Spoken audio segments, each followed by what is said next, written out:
Ողջույն սիրելի հայրենակիցներ, մենք հաղորդաշարն է Հայք News լրատվականի եթերում եւ մենք հաղորդաշարը մեկնարկում է հարցազրույցների շարք ցեղասպանության շաբաթ խորագրով։ Օսմանյան կայսրության կողմից 1915 թվականին Արևմտյան Հայաստանում հայ ժողովրդի բնորանում հայերի նկատմամբ իրականացված ցեղասպանությունը 20-րդ դարասկզբի մեծագույն ոճրագործությունն է։ Ամեն տարի ապրիլ 24-ին եւ Հայաստանում Ծիծեռնակաբերդի բարձունքում եւ աշխարհի տարբեր վայրերում, որտեղ բնակվում են հայերը,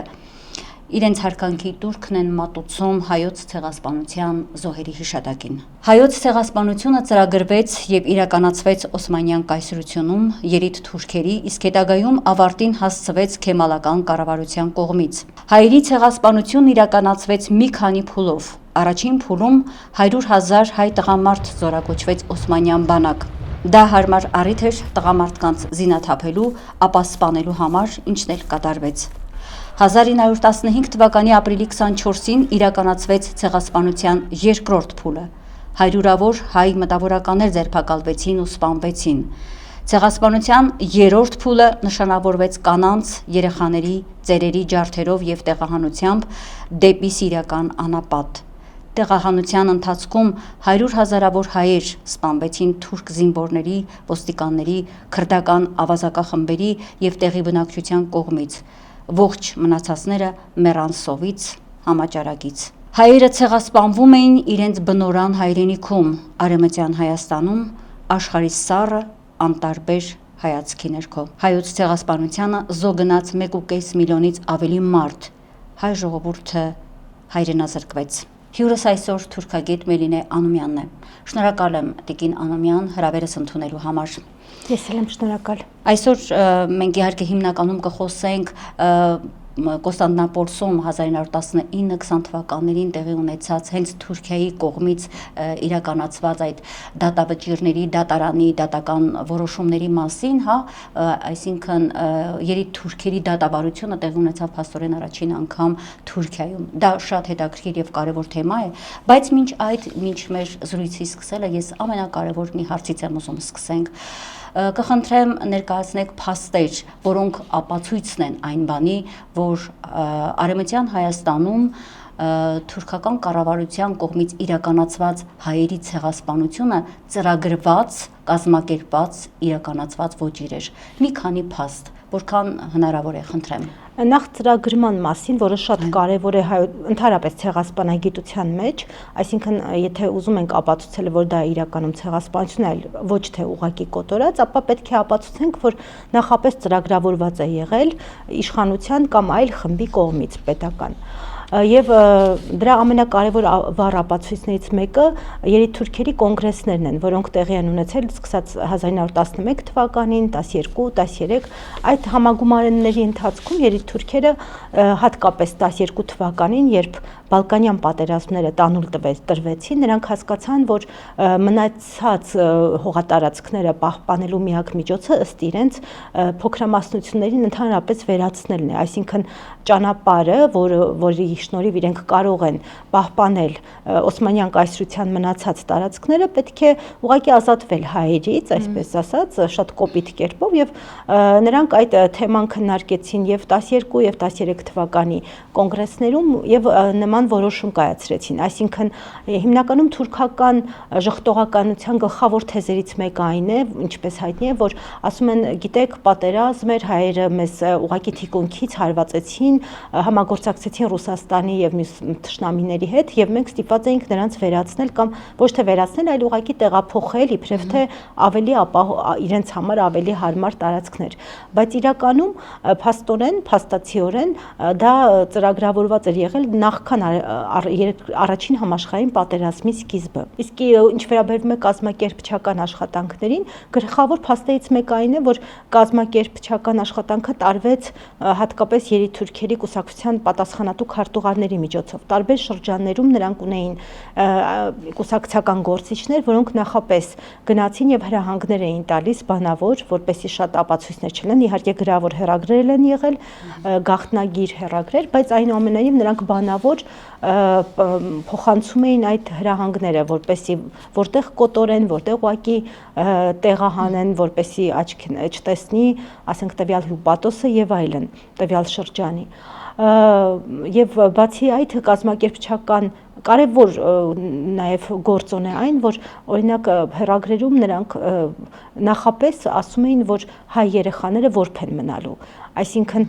ինչպես օրինակ նշում է Թաներ Աքչամը իր գրքերից մեկում հայերի իսլամացման վերաբերյալ հետաքրքիր փաստ է, որ թուրքերը փաստորեն թուրքական իշխանությունները նախապես տեղյակ էին, որ հայ երեխաները որբ են մնալու դեռ նախքան տեղահանությունը եւ նրանց պետք է որբ երեխաներին ու կանանց ինչ որ ձևով փոխանցել թուրք հասարակությանը, մուսուլմաններին, իսլամացնել եւ դարձնել թուրք։ Դե դա արդեն իսկ փաստում է այն մասին, որ եղել է հստակ ծրագիր նրանց ծնողներին ոչնչացնելու եւ բնականաբար իրենք արդեն նման հայտարարություններով են հանդես եկել։ Իդեպ հայտնի է Թուրքիայի ներքին գործերի նախարար Թայլաթի հատուկ գաղտնի հրահանգները, որոնք դարձյալ ուղարկվել են կայսրության տարբեր այդ շրջաններ, որտեղ դարձյալ խոսվել է հայերին ոչնչացնելու մասին։ Եթե կա ավելին ասելու Թայլաթի հայտարարություններից կամ ավելի ճիշտ գաղտնի այդ հրահանգներից, խնդրեմ։ Թայլաթը ինքը, ինչպես հայտնի է, գլխավոր կազմակերպիչներ, նա ինքը անձամբ ղեկավարում էր ամբողջ գործընթացը եւ նույնիսկ իր տանն էր ուներ այդ հեռագրական մեքենան, որի միջոցով նա գաղտնի հեռագրեր էր ուղարկում։ Եվ ընդհանրապես հայոց ցեղասպանության իհարկե գլխավոր փաստաթղթերից մեկը հենց այդ հեռագրերն են, որոնք ցավոք սրտի ոչ շատ քչերն են հասել մեզ, հնարավորություն են ունեցել հայ կամ ոչ հայ գիտնականները դրանց հասու լինել, հրապարակել եւ այլն, բայց նման հեռագրերի թիվը իհարկե շատ ավելին է, քան կարողացել են ձեռք բերել հայ մասնագետները։ Թայլաթը իրականում շատ ամենագլխավոր ոչրագործն է կարելի ասել եւ կազմակերպչական եւ ամբողջ իրագործման գործընթացը կազմակերպելու առումով։ Այո, եւ փաստորեն, երբ որ մենք հիշատակում ենք մեր Գրիգոր Զոհրաբի հետ ունեցած մտերիմ այդ կապերը, որտեղ Զոհրաբը այդ ընթացքում եղել է պատգամավոր Թուրքիայում, Թուրքիայի խորհրդարանում։ Նաեւ ինչու՞ չէ Թայլաթին բավականին մտերիմ անձնավարից։ Այո, Թայլաթին մտերիմ եւ բոլորս հիշենք, այսինքն նրա բարեխոսելը, նրա խնդրելը, նրա աղաչելը, որևէ նշանակություն չէր կարող ունենալ, քանի որ հիշում եք, չէ՞, այդ պատմությունը գնացել են, միասին նստել են, նարդի են խաղացել։ Ցավոք սրտի, չգիտեմ ինչքանով է դա ճիշտ հավաստի այդ նարդի խաղալու պահը, անկեղծ ասած չգիտեմ ինչքանով է դա հավաստը, որ հենց այդ օրը ինքը նարդի է խաղացել, բայց ամեն դեպքում կարծես Գրիգոր Զոհրաբը հայ ժողովրդի այդ միամտության խորհրդանիշը լինի։ Ու ցավոք սրտի հայ ժողովուրդը, հայությունը մինչ այժմ չի հասկացել թուրքի խորամանկության եւ կեղծավորության աստիճանը, քանի որ շարժվում է սեփական, այսինքն պատկերացնում է ազգը, ինչպիսին է մարդը ինքը իրեն ինչպես որ պատկերացնում է, այդպես էլ կարծում է, որ բոլորը այդպիսին են, նույնն էլ ազգը, քանի որ հայ ժողովուրդը միամտություն ունի եւ կարծում է, որ եթե Թայլաթը ցանկանար, ասենք թե Գրիգոր Զոհրաբը որ սպաներ, ապա ինչու պետք է այդքան սիրալիր ընդուներ իրեն, մոռանալով, որ դա թուրքի կեղծավորության ցուցիչն է ընդհանրապես։ Այո, դա եւս խոսում է նաեւ այն մասին, որ քանի որ հստակ եղել է ծրագրված քաղաքականություն, նպատակ հստակ, բնականաբար հետ չէր կանգնելու Թայլաթը,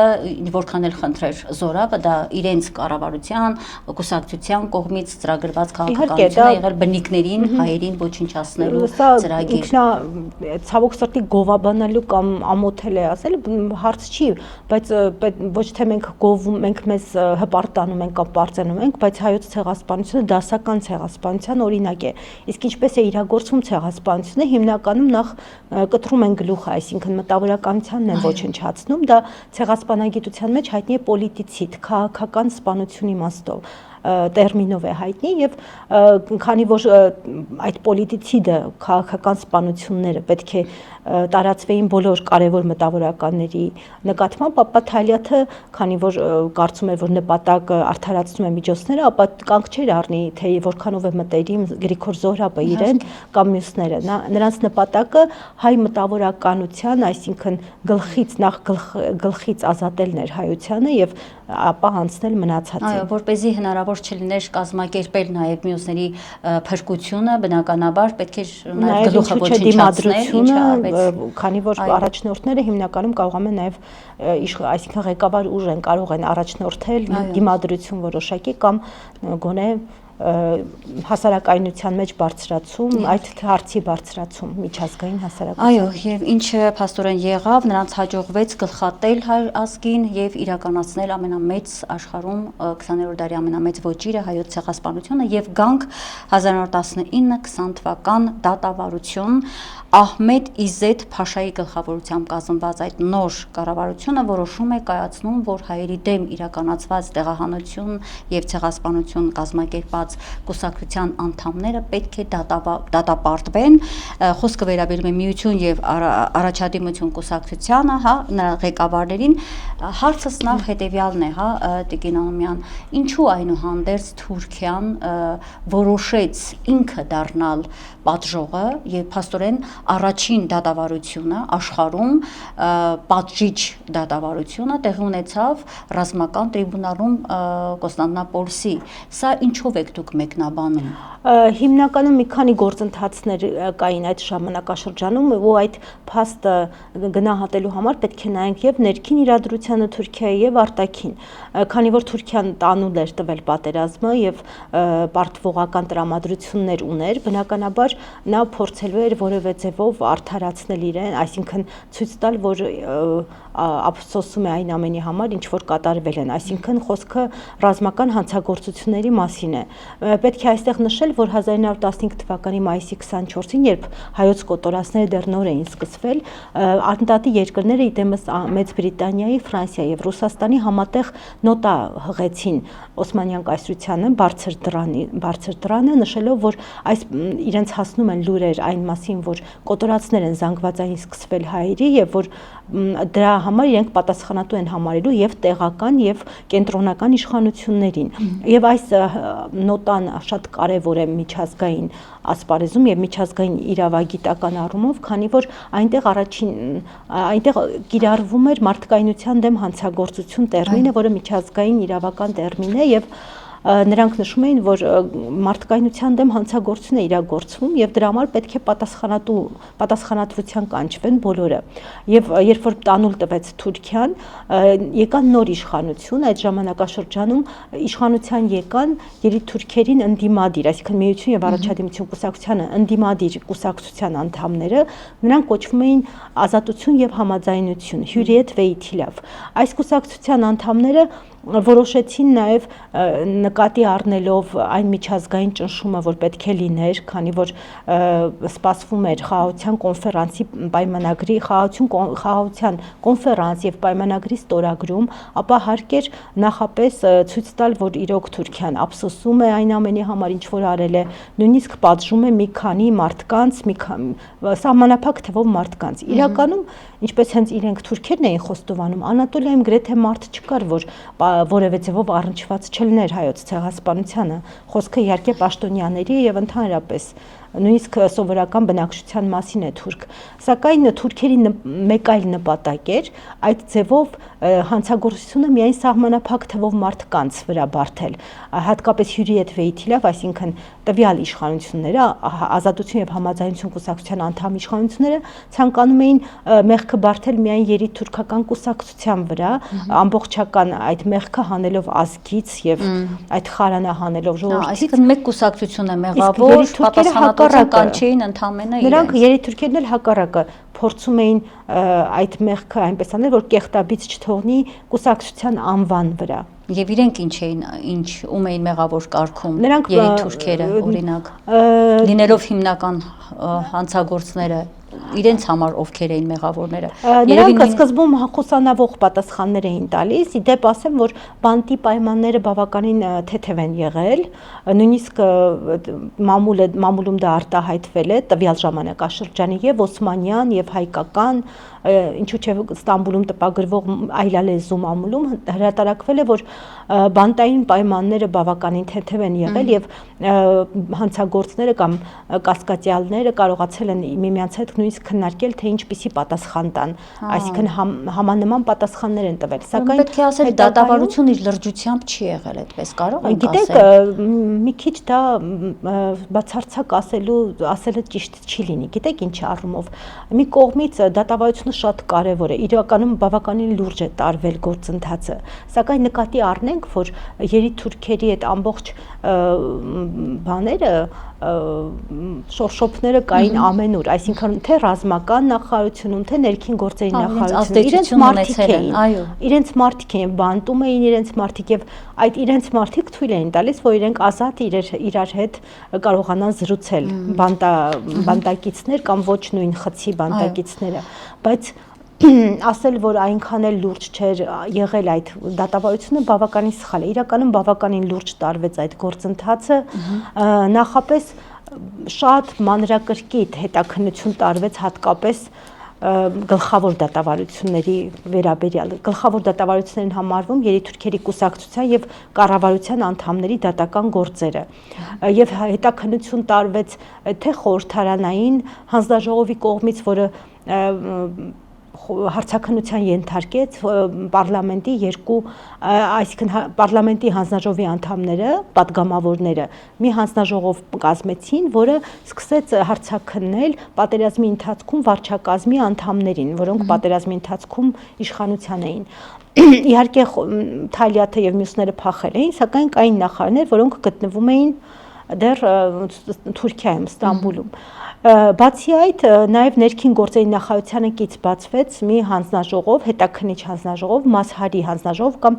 հանցագործությունների հետաքննող հանձնաժողով էր այն կոչվում, եւ այդ Մասհարի հանձնաժողովը եւս շատ մանրակրկիտ հետաքննություն տարավ, նաև ուսումնասիրություններ գավառներում, հատկապես շրջաններում, թե ինչպես է իրագործվել, թե հեռագրեր ձեռք բերեց, թե կարևոր փաստաթղթեր ու հարցաքննության նյութեր։ Ցավոք այդ հարցաքննության նյութերը առայժմ որևէ լեզվով չեն հրատարակվել եւ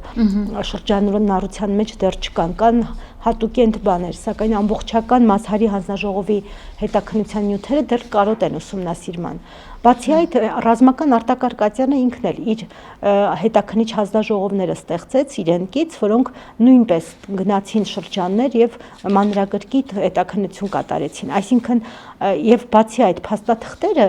հեռագրերը եւ այլն նախքան հաստատվել է նույնիսկ իրենց ստորագրությունները հատուկ հանձնաժողով ներքին գործերի նախարարության եւ Արդարադատության նախարարությունից կազմված հատուկ հանձնաժողովի անդամները ստուգում էին, թե որքանով են հեռագրերում արկա ստորագրությունները պատկանում հանցագործներին, այսինքն նման շատ մանրակրկիտ եւ լուրջ հետաքննություն է կատարվել։ Շատ հետաքրքիր, ես դարձյալ ուզում եմ դառնալ աշխարհի արձագանքի մեղմանը, հա, ինձ երբ որ ուսումնասիրում ես, համոզվում ես, որ Թուրքիան այդ դատավարությունը սկսեց, որպեսզի աշխարհի գերտերությունները իրեն այդքան սուր աչքով չնայեն, այսպես ասած, ավելի մեղմի վերաբերմունքը առ Թուրքիա, որովհետև այնտեղ կատարվում էր իսկապես կատարվեց սարսափելի ոճրագործություն եւ Սևրի պայմանագրի կետերից մեկն է այդ առումով Տիկին Անումյան հիշատակվում, որ մասսայական բռնություններ իրականացրած թուրք հանցագործները պետք է պատժվեն։ Հիմա դառնանք, այսինքն աշխարհն այդ ժամանակ 19-20 թվականներին պահանջում էր դա, որ Թուրքիան դա իրականացնի։ Հիմա երկու ասպեկտով կուզեմ զարգացնենք մեր հարցազրույցը, նախ Թուրքիան որքանով դա կատարեց եւ արդյոք աշխարհը հետամուտ եղավ հետո տեսնելու թե իսկապես իրականացվեցին այդ ոճրագործները, իսկապես պատժվեցին, թե աշխարհն էլ իր հերթին նպաստեց, որ նրանց նկատմամբ մեղմ պատիժներ իրականացվեն։ Սա շատ երկու կարևոր այս ասպեկտներով հիմա կուզեմ շարունակեք մեր զրույցը հետեւյալ առումով հարցս տալով։ Ստամբուլի ռազմական արտակարգ ատյաններում հետաքրքիր է իմանալ, թե հայերի տեղահան սահմանման, կոտորածների հետ կապված քանի քրեական գործ է հարուցվել եւ քանի մահապատիժ է իսկապես սահմանվել եւ իրականացվել։ Նախ աշխարհի հետ կապված ասեմ, Թուրքիան մինչև վերջ չգնաց դատավարությունների հարցում եւ բոլոր հանցագործներին չպատժեց նրա համար, որտեղ աշխարհը հետամուտ չեղավ։ Եթե աշխարհը հետամուտ լիներ, բնականաբար կպատժվեր եւ արդարությունը ի վերջո կվերականգնվեր ինչ որ չափով։ Իսկ ինչ վերաբերում է դատավարություններին, մեզ հայտնի են առայժմ մի 63-ից 64-ից ավել դատավարություն, ես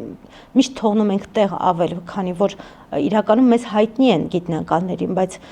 դեռ կարող են եղել են փոքր մանր դատավարություններ, որոնց մասին մենք դեռ տեղյակ չենք, որևէ տեղ չենք հանդիպել, քանի որ տարբեր շրջանների դատավարություններ են եղել, ինչպես նշեցի, գլխավոր դատավարություններ են եղել կուսակցության եւ կառավարության անդամների դատավարությունները, սակայն նաեւ եղել են պատասխանատու քարտուղարների դատավարություններ կուսակցական եւ ինչպես նաեւ տարբեր շրջանների դատավարություններ, այդ թվում Տրապիզոնի, Յոզղատի,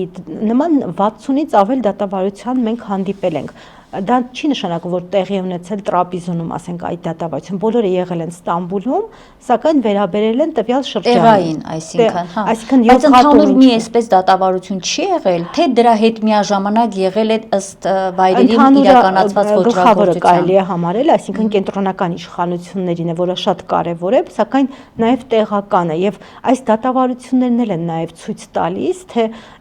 ինչպես է իրագործվել, եթե դա լիներ զուտ տեղական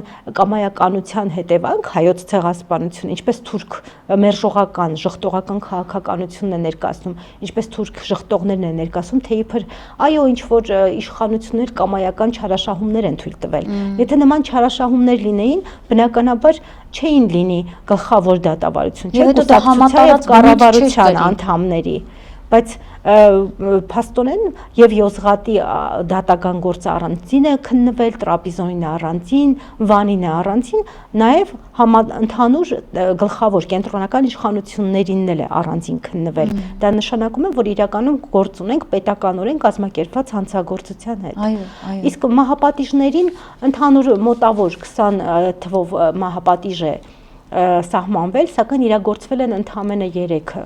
քանի որ մնացածը գտնվել են փախուստի մեջ։ Բայց դա արդեն լուրջ ցուցիչ է, որ փաստորեն ստացվում է այն մյուսները փախուստի են մատնել, ընդ որում փախել են հիմնական կատարողները, հա, Թալյատը, Էնվերը, այո, նաև Դերզորի կառավարիչ Զեքին եւ այլն, շատ կարևոր դեմքեր, որոնք իրականում գլխավոր ոճրագործներ էին, գտնվում էին փախուստի մեջ։ Իրագործվել է մահապատիժը երկրորդական ասելով ոչ թե հանցագործության բնույթը նկատի ունեմ, այլ կատարողները, ոչ թե կազմակերպողները, մտահղացողները։ Կատարողներ էին Յոզղատի գավառի փոխգավառապետը, Բողազլյանի գավառապետը, Մեհմեդ Քեմալը, առաջին կախախան բարձրացված անձը, երբ որ Յոզղատը ընդհանրապես Յոզղատի դատավարությունը առաջին դատավարությունն էր եւ քանի որ Թուրքիան ուզում էր ցույց տալ այլ պետությունների մոտ, որ ինքը արդար դատավարություն է կազմակերպում, առաջինը որոշեց մահապատժի ենթարկել հենց այդ Մեհմեդ Քեմալին, որը ապրիլի 8-ին նրա որոշումը կայացվեց, ապրիլի 10-ին նա կախաղան բարձրացվեց Ստամբուլի Սուլթան Բայազեդ հրապարակում։ Դրանից հետո երիտթուրքերը կազմակերպեցին ուժեղ ցույցեր ի նշան բողոքի այդ դատավարության եւ մահապատժի դատավճռի ու այդ մահապատժի իրագործման։ Այնուամենայնիվ պետք է նշել, որ մինչ այժմ Մեհմեդ Քեմալը, այդ հանցագործը, որը մահապատժի է ենթարկվել, ներկայում հերոսացվել է, այսինքն Մուստաֆա Քեմալը, երբ որ եկավ իշխանության, նա որոշեց Մեհմեդ Քեմալի ընտանիքին այրուն թոշակ տրամադրել, նույնիսկ հայկական գույքերից այդ թոշակը տրամադրվեց, բացի այդ ներկայում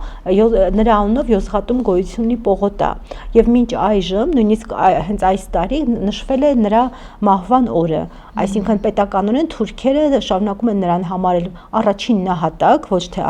ոճրագործ, որը կախաղան է բարձրացվել հենց իրենց դատական ատյանի որոշմամբ եւ մինչեւ այժմ նրան հարգանքի տուրք են մատուցում, մեկ այլ մեկ այլ հանցագործ նույնիսկ նրա անունով կա տարական դպրոց 3 հոգի են տարբեր գավառապետներ են, որոնց անուններով նույնիսկ տարական դպրոց են կոչել, այդ աստիճան նրանք հերոսացնում են այդ հանցագործներին։ Դա շատ հետաքրքիր եւ շատ կարեւոր փաստ է, որովհետեւ դա նշանակում է, որ այսօրվա Թուրքիան շարունակում է այն նույն քաղաքականությունը, որ իրականացրել են երիտ թուրքերը, այսինքն ցեղասպանական քաղաքականությունը շարունակվում է։ Որ թվականից սկսվեց այդ հերոսացումը, այսինքն ոճրագործների հերոսացման գործընթացը մենք հետո որ շրջանից ենք տեսնում։ Գիտեք, այդպես ուժեղ թվականներ դնել մի քիչ սխալ կլինի, կարելի ասել հենց նույն օրվանից սկսվեց հերոսացումը, քանի որ ես ինչպես նշեցի, նրանք ցույց արեցին, նրանք կոչեցին առաջին նահատակ, ինչպես նշում են օրինակ Արամ Անտոնյանը մեծ ոճիրը գրքում, ընդհանրապես այդ մահապատժի արարողությունը նման չէր այն մահապատժի արարողություններին, որոնք ընդունելի էին թուրք հասարակության համար։ Օրենքով պետք է մահապատիժ իրագործվեր առավոտ կանուխ, թողնվեր նրա դիակը թողնվեր հրապարակում, որպեսզի մարդիկ տեսնեին եւ հասկանային, թե ինչ սխալ բան է գործել։ Այնինչ նրանք իրագործեցին մահապատիժը երեկոյան, ապա նրան փաթաթեցին սավանի մեջ մուսուլմանական եւ կոչեցին առաջին նահատակ, տարան մզկիթում լվացարանում լվացրին, ասելով որպես հարգանքի նշան, որպես մուսուլման, եւ հետո շատ մեծ միջոցառմամբ նրան թաղումը իրագործեցին, այնինչ նա պետք է անշուք կերպով թաղվեր, այսինքն ժխտումը հենց ընթացքում սկսեց ընդունումը, որ իբրև թե ինքը հերոս է, այլ ոչ թե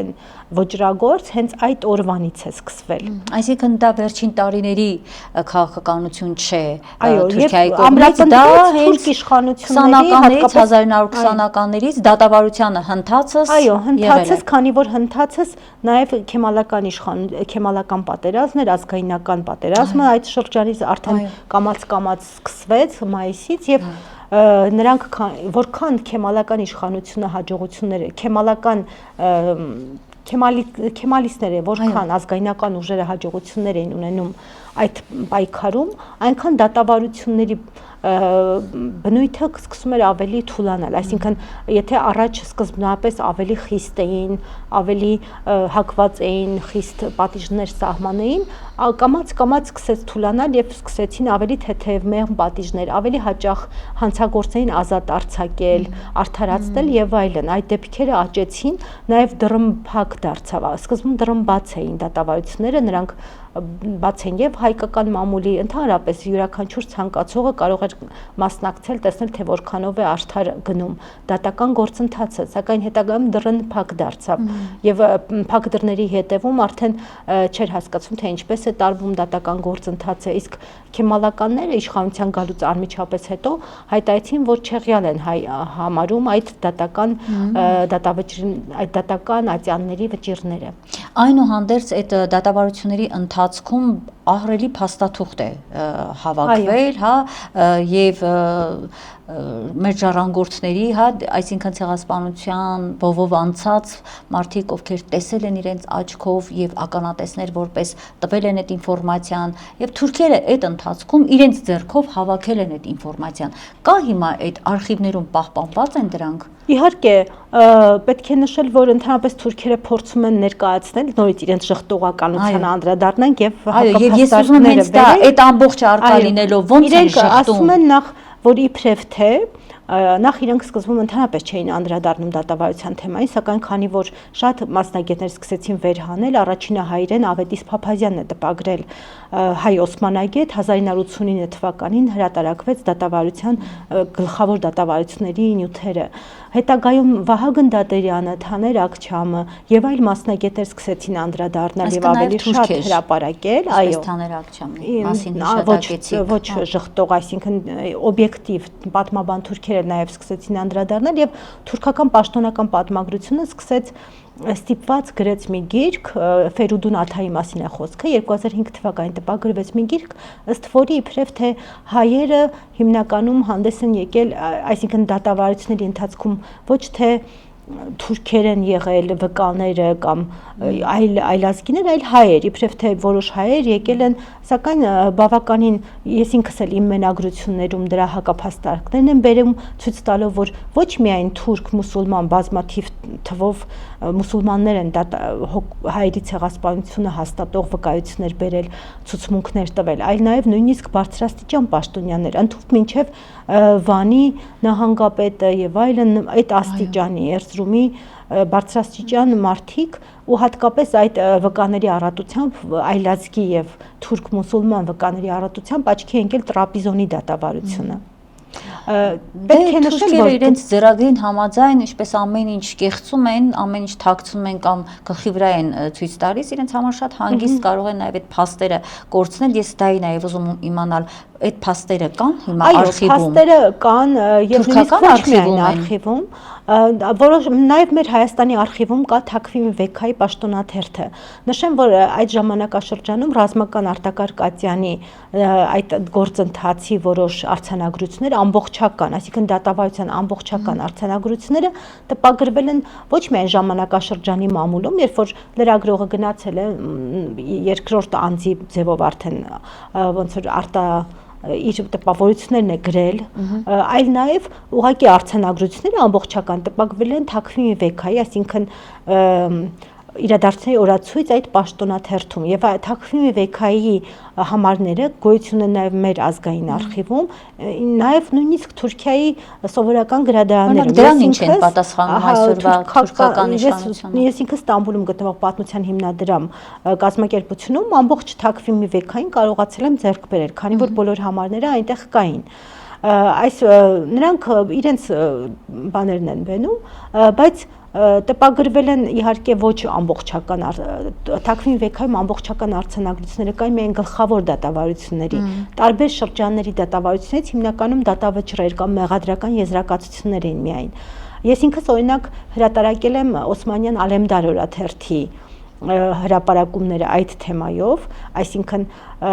երբ որ լրագրողն է արդեն իր տպավորությունները, այնուամենայնիվ դա էլ ինչ որ չափով կարելի է համարել ճիշտ է ոչ առաջնային, բայց արխիվային փաստաթուղթ։ Այնուամենայնիվ դրանց փաստաթղթեր կան եւ դատավարության, որ մեր շրջանառության տակ չեն, մեր ձեռքի տակ չեն։ Վահագն շատ կարեւոր է Վահագն Դադարյանի եւ Թաներ Աքչամի համատեղ գիրքը, որը տպագրվեց 2008 թվականին Ստամբուլում,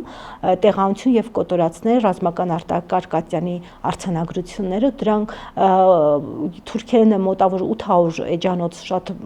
աստվարածավալ գիրք է եւ շատ կարեւոր է, քանի որ ամբողջական գլխավոր դատավարությունների արձանագրությունները այնտեղ լատինատար ռուսմաներենով ներկայացված են։ Այնուամենայնիվ դեռ շատ ուսումնասիրության նյութեր կան, որ պետք է։ Իհարկե, իդեպ մի ժամանակ խոսում էր նաև գերմանական արխիվների մասին, Գերմանիայում եւս շատ կարևոր փաստաթղթեր կան։ Հետաքրքիր է մեր իշխանությունները անցած շրջանում, հիմա ես այլ հարց ունեմ հիմիկվա հետ կապված, հիմա այս երևույթը բոլորովին ուրիշ է, այս ԿՊ-ական իշխանության ձեռագիրը բոլորովին այլ է, ցավոք, բայց վերջին, այսինքն մինչև 18 թվականը, մինչև այս իշխանափոխության ընթացքը մենք չենք կարողացել ավելի ակտիվ ձեռք բերել այդ փաստաթղթերը։ Որոշ փաստաթղթեր ձեռք բերվել են, իհարկե, բավականին փաստաթղթեր ձեռք բերվել են, հրապարակվել են նույնիսկ թուրքերենով, Գերմանիայի արխիվները, Բելգիա հրատարակչությունը հրատարակվել է թուրքերենով։ Այսինքն շատ բավականին մեծ թվով գրականություն կա հայոց ցեղասպանության մասին, բայց այնուամենայնիվ պետք է ընդունենք, որ դրանց շարքում գլխավոր են օսմանյան փաստաթղթերը, եւ օսմանյան փաստաթղթերի շարքում էլ գլխավոր են հեռագրերը եւ դատավարության նյութերը։ Իդեպ Թուրքիան հայտարարում էր վերջի շրջանում, բաց են մեր արխիվները, եկեք աշխատեք, ինչ էր դա, որտեղ որոշ մարդկանցից ես լսեցի արձագանք, որ իրենք ինչը որ պետք է մաքրել են, հիմա էլ ասում են բաց ենք, այսինքն գնալ ինչ տեսնել, ինչ աշխատել, երբ որ մաքրել են, վառել են, այրել են, չգիտեմ, ինչ են արել։ Իրականում այո, նրանք ամբողջ Թուրքիայի Հանրապետության պատմության այս 100 տարվա ընթացքում զբաղվել են հատուկ ոչնչացման արխիվային գործողություններով։ Բնականաբար այնքան հիմար չէին, որ պահեին այդ կարևոր փաստաթղթերը, նույնիսկ ես գիտեմ, որ ունեցել են հատուկ հանձնաժողով, որը զբաղվել է այդ գործով, արխիվում զբաղվել է ոչնչացման գործով կարևոր փաստաթղթերի։ Նրանք հրատարակել են միայն այն, ինչ որ իրենց է ձեռնտու եւ ներկայացրել են իրենց տեսանկյունից միակողմանի, ոչ օբյեկտիվ փաստեր, նույնիսկ այդ պայմաններում դարձյալ սպրդում են բավականին հետաքրքիր փաստաթղթեր եւ կարելի ասել այո, որոշ հայ ուսումնասիրողներ կարողացել են մուտք գործել օսմանյան արխիվներ, այնուամենայնիվ կան բաժիններ, որոնք փակ են ոչ միայն հայերի, այլև բոլորի, այդ թվում նաեւ Թուրքիայի քաղաքացի թուրքերի համար, թուրք պատմաբանների, կարծում եմ ամեն դեպքում փաստաթղթերի առումով կամ ցեղասպանությունը ապացուցելու առումով մենք արդեն շատ այն հանգրվանին ենք, որ արդեն իմաստել չունի, ապացուցված է, այդ փուլն անցած է, այո, վերադառնալ, ընկնել թուրքերի նորից թակարդը, թե իբր պետք է ցեղասպանությունը ապացուցենք, ապացուցելը միայն ռազմական դատարանի նյութերը արդեն իսկին բավարար է։ Այո, միանշանակ եւ իրենց այն հայտնի թեզը, թե պատմաբանների հանձնաժողով ստեղծենք, եկեք նստենք քննարկենք, հասկանալի է, որ դա հերթական ծուղակ է, միանշանակ։ Ես կուզեի իմ հարցի երկրորդ հատվածին անդրադառնալ, ինչը շատ կարեւոր է, ժամանակին փաստորեն որոշ գերտերություններ, այսպես շատ զգուշավոր, սիրալիր, շատ մեղմ են վերաբերել այն, ինչ կատարվեց Արևմտյան Հայաստանում, մեր հայրենիքում թուրքական իշխանությունների կողմից եւ այստեղ փաստորեն այդ գերտերություններից մեկը Անգլիան էր։ Ես հետեւյալ փաստին կուզեմ դուք անդրադառնաք, որ անգլիական հրամանատարությունը 77 մեղադրյալի թուրքական բանդից աքսորում է Մալթա կղզի։ Սա թերևս հստակ նպատակ է հետապնդել, ինչու աքսորվեցին։ Այո, ինչու աքսորվեց։ Ուրեմն ընդհանրապես Անգլիան մտադիր էր ամեն դեպքում իր դատարաններով կամ միջազգային դատարանով դատել երիտթուրքերին, այսինքն Օսմանյան կայսրությունում Ստամբուլում տեղի ունեցող դատակավարության գործընթացը նրան չէր բավարարում։ Նա իրոք մտադիր էր ռազմական հանցագործներին, ոչ միայն հայոց ցեղասպանության հետ առնչված, այլ ընդհանրապես առաջին համաշխարհային պատերազմի ժամանակ հանցագործներ իրագործած անձանց մեղադրել եւ դատական գործընթաց սկսել նրանց նկատմամբ։ Սակայն նկատելով, որ թուրքերը փորձում են ավելի մեղմ պատիժներ սահմանել ու բաց թողնել որոշ մեղադրյալների, նա Անգլիան որոշեց նրանց մի մասին տեղափոխել այնպիսի մի վայր, որտեղից նրանք չկարողանան փախչել եւ որոշեց նրանց աքսորել Մալթա կղզի։ Դա տեղի ունեցավ հատկապես երկու կարևոր իրադարձություններից անմիջապես հետո։ Մեկը հենց Մեհմեդ Քեմալի Յոզղատի դատավարության այն հանցագործի մահապատժից հետո էր, որին ինչպես ասացի, որից հետո սկսվեցին ցույցեր, նրան մեծ շուկով թաղեցին, այսինքն այդ ցույցերից հետո երբ որ նման իրադրություն էր երկրում, երբ որ պահանջում էին ազատ արձակել մնացած հանցագործներին, բացի այդ Թուրքիան դեսանտ էր իջացրել Իզմիրում եւ դրա համար, այսինքն Հունաստանը երբ որ դեսանտ իջացրեց Իզմիրում, թուրքերը ըմբոստացան դրա դեմ եւ սկսեցին ցույցեր նորից կազմակերպել այդ դեպքից անմիջապես հետո, այսինքն խոսքը մայիսի 19-ի այդ շրջանի մասին է, որ թվական մայիս 1919 թվականի մայիսին, երբ որ Հունաստանը դեսանտ իջացրեց Իզմիրում, դրանից անմիջապես հետո թուրքերը ավելի վրդովվեցին եւ սկսեցին ցույցեր անել եւ Անգլիան որոշեց վախենալով, որ այդ հանցագործներին կփախցնեն, քանի որ նման դեպքեր արդեն տեղի են ունեցել, օրինակ Դիարբեքիրի նահանգապետ դոկտոր Ռեշիդին հաջողվեց էր փախչել, սակայն երբ որ զգացել է, որ ինքը բռնվում է, ուղղակի ինքն իրեն ինքնասպան էր եղել, Անգլիան որոշեց նրանց տեղափոխել ավելի ապահով մի վայր, որտեղից նրանք չէին կարող փախչել եւ տեղափոխեց Մալթա կղզի։ Իրապես սկզբում Անգլիան, Մեծ Բրիտանիան վճռական էր տրամադրված նրանց դատապարտելու հարցում, սակայն երբ քեմալական իշխանությունները սկսեցին այլ իրադրություն պարտադրել միջազգային տերություններին եւ նախ Ռուսաստանի ապա մնացածի հետ գաղտնի սկսեցին համաձայնվել, ինչպես հայտնի է ռուսները շատ ավելի շուտ հայերին թողեցին դեռ 17 թվականին, երբ որ հեղափոխություն եղավ, նրանք լքեցին հայերին եւ այնուհետեւ գաղտնի համաձայնության եկան կոմունիստները երիտթուրքերի հետ եւ նրանց նաեւ զենքով օգնեցին քեմալական պատերազմի ժամանակ եւ Անգլիան հասկացավ, որ տվյալ դեպքում Ֆրանսիան առանձին է պայմանավորվում, Հունաստանին ինչ որ բաներ արդեն հարմարվում է եւ այլն եւ որոշեց ինքն էլ իր հարցերը լուծել, ոչ թե հիշել, որ թե ինչ մեծ ողբերգություն է տեղի ունեցել հայ ժողովրդի նկատմամբ եւ այն խոստումները, որ տրվել էին առաջին համաշխարհային պատերազմի ժամանակ եւ անմիջապես հետո, ի վերջո դարձյալ բարոյականությունը զոհ գնաց քաղաքականությանը եւ Անգլիան հատկապես քանի որ իր թագաժառանգն էլ գտնում էր նրանց գերիների շարքում, որոշեց փոխանակել Անգլիայի ռազմագերիներին թուրքական այդ մարդկանց հետ, մալթա-աքսորիալ թուրք հանցագործների հետ։ Եվ այդ նորից հայկական շահը ոտահարվեց բոլոր կողմերից, բոլոր փաստորեն տերությունների կողմից։ Նրանք վերադարձան Թուրքիա, մասնակցեցին Քեմալական պատերազմին, դարձան Թուրքիայի Հանրապետության հիմնադիր կադրերը եւ դրանով է նաեւ պայմանավորված, որ մինչ այժմ թուրքերը հրաժարվում են ցեղասպանության ճանաչումից, նաեւ դրանով է պայմանավորված, քանի որ եթե ընդունեն, ապա պետք է ընդունեն, որ իրենց հանրապետության հիմնադիր կադրերը իրականում ոճրագործներ են եղել։ Ցեղասպաններ են, այո, նույնիսկ ամենամեծ ոճրագործները, քանի որ ցեղասպանությունը բոլոր ոճրագործությունների հանրագումարն է։ Այսինքն եւ կողոպուտ եւ թալան եւ ի վերջո, այո, հրաժարումը ժխտողական քաղաքականությունը նրանց շատ լուրջ է, իրենց համար խիստ վտանգավոր են իրենք համարում ճանաչում, ասենք կարող էին ճանաչել, ինչպես շատ թուրքեր հայտարարում են, չէ, ճանաչենք, սկսենք հանգիստ նոր էջից, որովհետև երբ որ չի ճանաչում տվյալ ազգը, նա անընդհատ նոր ցեղասպանություններ իրականացնելու շարունակում է այդ ճանապարհով գնալ, ինչը եւ մենք տեսանք Արցախում 2020 թվականին Թուրքիան դարձյալ Ադրբեջանի հետ միասին արեց այն, ինչի հետևանքը հայաթափված Արցախն է եւ 5000 եւ ավելի մեր զոհերն են։ Այսինքն ցեղասպանական քաղաքականությունը այսօր շարունակվում է եւ դրա համար պատճառ է նաեւ այն, որ նրանք շարունակում են իրենց ժխտողական քաղաքականությունը, իսկ չժխտել չեն կարող, քանի որ ճիշտ ասացիք, այո, կստացվի, որ իրենք ամբողջ իրենց այդ պատմությունը պետք է ընդունեն, որ այո, ոճրագործներ են եղել, բայց խելացի ազգը կգնար հենց այդ ճանապարհով, մաքրելով իրենց անցյալը, ոչ թե անընդհատ խրվելով, մխրճվելով նոր եւ նոր հանցագործությունների մեջ։ Չգիտեմ, թե ինչ ընթացք ունենա եւ ինչքան կհաղթեն այն թուրքերը, որոնք գտնում են, որ պետք է ճանաչել հայոց ցեղասպանությունը եւ գնալ մաքուր էջով, ես չգիտեմ, որքանով է իրենց քանակը այսօր կա, այդ քաղաքականությունը կա այսօր։ Քանակը կա, բայց Թուրքիայի Հանրապետության բնակչության, ներկայիս բնակչության թվի համեմատ այդ քանակը շատ քիչ տոկոս է։ Այսինքն կարելի ասել բացարձակապես կան իրոք շատ ազնիվ մտավորականներ, որոնք ճանաչում են, այլև գրքեր են գրում, շատ լավ գրքեր են գրում, նույնիսկ որ դիմում ես շատ հաճույքով քեզ նյութեր են տրամադրում, շատ լավ։ Հիմա տեսեք, Հայաստանում շատերը ողջևորվում են այդ տեսակի թուրքերի, հա, այդ գիտնական թուրքերի, պատմաբան թուրքերի արկայությամբ ողջևորվում են, ասում են, այ տեսեք Թուրքիայում այդ տեսակը կա, բայց մենք հստակ պետք է հասկանանք, թե այդ տեսակը որքանով ունի ազդեցություն մեծ քաղաքականության մեջ։ 86 հոգի կա, թե չկա։ Դա ուղղակի չկան է։ Դա զրո է, այո, դա զրո է եւ բացարձակապես հիմք չի կարող մեզ համար տալ, որ ասել, այ Թուրքիայում կան հիմք կա, որի վրա կարելի է, հա, հարաբերությունների կարգավորման մասին խոսել։ Արցախի վերջին 44-օրյա պատերազմն էլ շատ հստակ ցույց տվեց, որ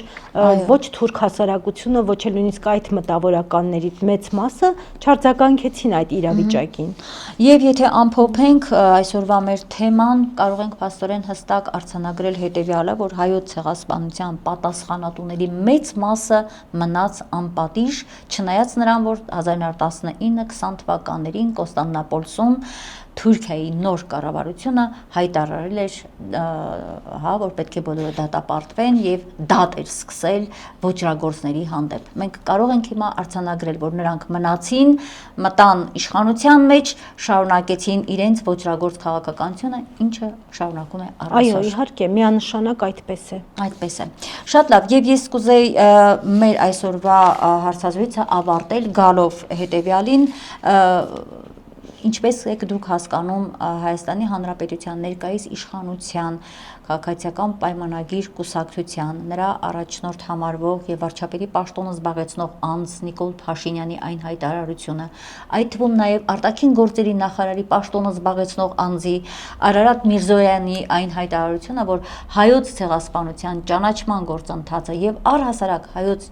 ցեղասպանությունը որպես փաստ տեղի ունեցած չկա Հայաստանի Հանրապետության օրակարգում, ինչին նաև որպես շարունակություն այդ մի ամբողջ շղթայի մաս են փորձում են հրաժարվել նաև անկախության հռչակագրից, որովհետև հենց այնտեղ կետերից մեկը այն է, որ Հայաստանը պետք է տեր կանգնի Օսմանյան Թուրքիայի կողմից Արևմտյան Հայաստանում տեղի ունեցած ցեղասպանության ճանաչման այդ ամբողջ գործընթացին։ Դուք ինչ գնահատական կտաք Հայաստանի Հանրապետության ներկայիս այս իշխանությունների այս գործելավոճին։ Գիտեք ինչ գնահատական, կարծես ասեն կարող եք նույնը կրկնել, ոչինչ որ արել եք։ Մենք համաձայն ենք, որ նորից կրկնեք այն, ինչ որ արել եք 15 թվականին, եւ նրանք անում են, ներկայում են շարունակում այն քաղաքականությունը, ինչ որ վարել են 15 թվականին։ Ուղղակի, եթե 15 թվականին մենք չունեինք պետություն, որը մենք ինքներս չունեինք պետություն, բայց չէ որ մենք ունենք պետություն, ինչու մեր պետությունը այսինքն երրորդ հանրապետությունը հիմնվելուց անմիջապես հետո ընդունեց այդ կարևոր արտաքին քաղաքականության գլխավոր բանը համարեց նաև հայոց ցեղասպանության միջազգային ճանաչումը։ Դա զուտ Թուրքիային ներվայնացնելու նպատակ չուներ, առաջին հերթին անվտանգության խնդիր էր։ Այդ թեմայով մենք անընդհատ հայոց ցեղասպանության հարցը միջազգային ասպարեզում անընդհատ ակտիվ պահելու միջոցով մենք ուզում էինք ցույց տալ, որ մեր գոյությունը վտանգված է եւ իրոք վտանգված է, քանի դեռ Թուրքիան չի ապաշխարել իր մեղքերի համար, հակված է նորանոր մեղքերի եւ դրան մենք ցավոք սրտի ականատես ենք լինում նաեւ այսօր։ Շնորհակալ եմ Տիկին Անումյան, հետաքրքիր փաստեր նաեւ մեր ունկնդրի ներկայացնելու համար։ Ինձ մնում է վերհիշեցնել, որ այսօր մենք հետաղավարում ես հյուրընկալել էի թուրքագետ Մելինե Անումյանին։ Լավ եղեք, կհանդիպենք։